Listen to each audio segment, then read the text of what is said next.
Happy Valentine's Day, or Single Awareness Day, whichever you celebrate. Don't worry, I'm also in the latter. But if you're feeling lonely, I figured, hey, I can't give you love, but I can recommend you JRPGs with love in them. And I'm not talking about pick your waifu games, but pre-established characters and them falling in love. My one rule here is no duplicate series. But before we fall head over heels in love with JRPGs with romance in them, be sure to like and subscribe, otherwise you'll die alone.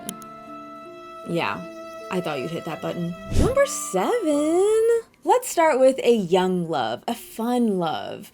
Also, this game is actually really good and you should play it. Grandia. And I can actually say Grandia won and make a case for 2, but for love, I think Grandia won. Grandia is a game about adventure. A young boy named Justin wants to explore the world, and having an old pendant given to him by his father opens him up to that. Adventure is a big theme of the game, so much so they have a guild for adventurers, and you gotta have a license for adventuring, so cue in the romantic interest, Fina. She is known as the greatest adventurer in the world, and their meeting is cute. Fina telling a captain about a great adventure, meeting Justin and his friends, and Justin just learned the sailor's greeting, which is just a high five, and he's so eager to use it, so he tries to use it on Fina, and she's like, whoa there buddy, that's for sailors. It's nerdy cute, and then from there, they go on their first adventure on a ghost ship together. Grandia is just littered with cute and quirky moments between them, like Fina having to get married to some pompous ass or else she'll have her adventurer's license revoked, and naturally our boy Justin steps in. Or Fina getting jealous of Justin when a bunch of sirens cozy up to him. And my favorite arc in the entire game,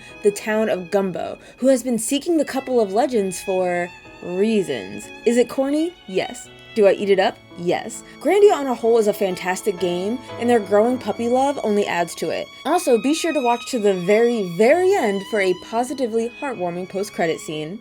Stop it, number 6. So this game I have not spoken about in a hot minute. This game was all the rage for a while, and people could not shut the fuck up about it. And it did relatively well because of word of mouth. I'm talking 13 Sentinels, Aegis Rim. It's in the name, but there are 13 characters you follow, and you switch between them to uncover the full story. It's like a giant and incredibly dense mystery. Each character you begin to get the bigger picture of what's going on, by selecting different choices and to see why these characters can pilot a Sentinel. I'd say it's akin to a visual novel, a little more going on as you can physically move the characters around these gorgeous backdrops. And there is a tower defense element to it, which is the gameplay part, and that part's fine, but clearly it's about the story. 13 Sentinels is a game full of surprises, both main plot and its romances. Some of the first characters we meet are Juro Kurabe and Iori Fuyusaka, and they look to be the main love interest, but things go in a different direction. Nearly all 13 characters have some sort of romancing going on, a pairing at the very least. Various relationships to explore, from exes to one-sided romances turn mutual. It does give some classic high school tropes, you know, acting sheepish, but it's kinda cute. But I promise you, the love does mature as you uncover more aspects of the game. Alas, this is one of those games where the less you know, the better the experience will be. Number 5. All the Kiseki games that I've played have romance in it. Crossball has Lloyd and Ellie, Cold Steel is leaning into the Reen and Elisa, and I'm sure Daybreak has something going on too. But my favorite, for better or worse, is the taboo couple from Trails in the Sky, 2nd chapter. Hell, you could say the first 2, since it kind of builds on these 2 lovebirds. So Joshua and Estelle are a tad taboo, depending on who you ask. Estelle and Joshua met at the tender age of 11 and were brought up as siblings. Cassius, Estelle's father, just brought Joshua home one day, bandaged and bruised. And while Joshua was aloof and brooding, Estelle wasn't having it, and was quick to establish her dominance as the older sister. Fast forward 5 years and they become extremely close. Not even romantically, they just have one another's back, and together they pursue the path of bracers, essentially civilian helpers. But throughout their journey, they travel from town to town, and there are little things that happen between them, like friends making them out to be love interests, or a play where the genders are swapped and the girls are playing the knights and vying for Princess Joshua. And so it builds up, and Estelle begins to recognize her feelings, and you realize people come and go throughout this journey, but the one person who always remains with Estelle is Joshua. Then the 2nd chapter happens, and that's where you'll find your payoff. I'm a huge fan of sad boy and happy girl pairings. I know stepcest is a little weird, and some people will try to justify it, and they were only siblings for 5 years, blah blah blah. Whatever your stance is, I think they're a cute couple. Estelle Bright lives up to her name. She's a young woman who brightens up the lives of those around her. And Joshua, a young man shrouded in darkness that only her light can dispel. It's been this way since they were children.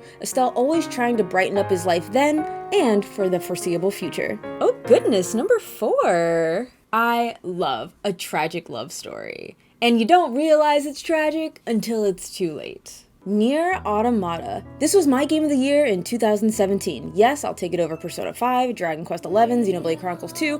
I am a Yoko Taro stan. This man tells only banger stories, and Nier Automata is one of my favorites. A game that requires multiple run-ins to get the entire story. Nier Automata centers around several Yorha units, a group of androids that fight machines on behalf of humanity. It follows 3 characters. 2B, who's cold, seemingly emotionless, and mission-focused. Her companion, 9S, is a scanner model, a model that thrives on information, always seeking knowledge. 9S is friendly and adorkable, rambling on about nerdy shit, getting flustered, acknowledging the beautiful android women around him, but innocently, not so much a flirty playboy. Then there is A2, which is not really a part of the love aspect, but in regards to 2B and 9S, I can't really say much without spoilers, but mentioned before, you must have multiple playthroughs to understand it all. And this is one of those games where side quests matter. The rewards are nice, but it's truly how they add to the story that's the reward. And pay attention because there are character exclusive side quests that again really help fill in reveals later. Otherwise, certain things may seem out of the blue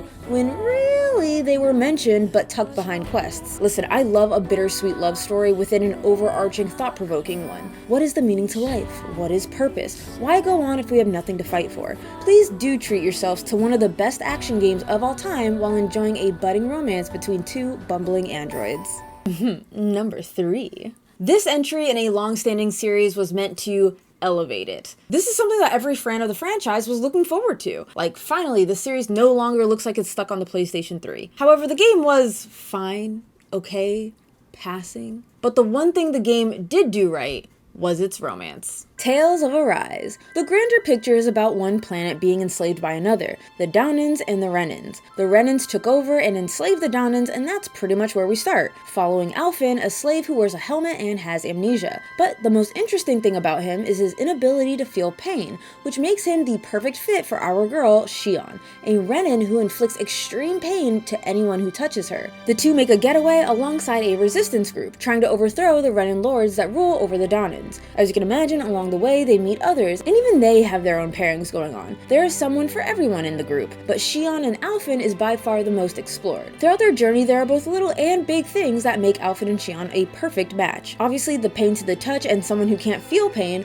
but also Alphen can wield the burning sword from Shion's chest. Just like the name states, the sword is burning, it's on fire, which would prevent anyone from using it. But Alphen can't feel pain, so he's able to wield it. But it's important to note, just because he can't feel pain doesn't mean his body doesn't react to it. So his hands and arms are burnt to a crisp, but Shion has healing arts so she could quickly patch him up. Their relationship begins rather distant, as Shion isn't very trusting, skeptical, and to be fair, most folks aren't exactly trusting since she is a Renin. And she definitely has a hint of tsundere. She is very focused on her mission, which is to slay all the Renin lords for personal reasons. The Downins reclaiming their freedom is just an added bonus. Of course, her attitude changes the more she spends time with Alphen and company, and as it turns out, Alphen and Shion's destinies were more intertwined than what we were originally meant to believe. Number 2. Love is scattered all throughout the Final Fantasy series, but there is one game in particular where the love is abundant and beautiful. Final Fantasy X. Does this one really need an explanation?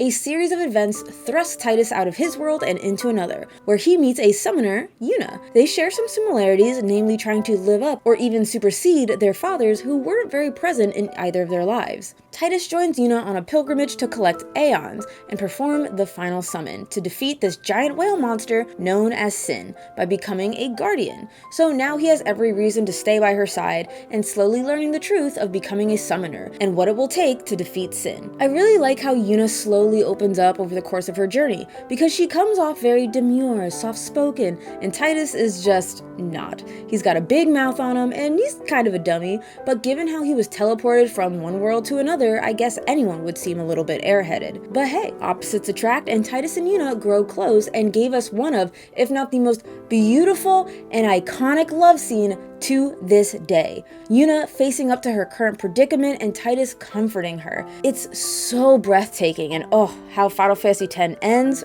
I could say no more, but it's truly a beautiful love to witness, and you really gotta root for this couple to find happiness within these bleak circumstances.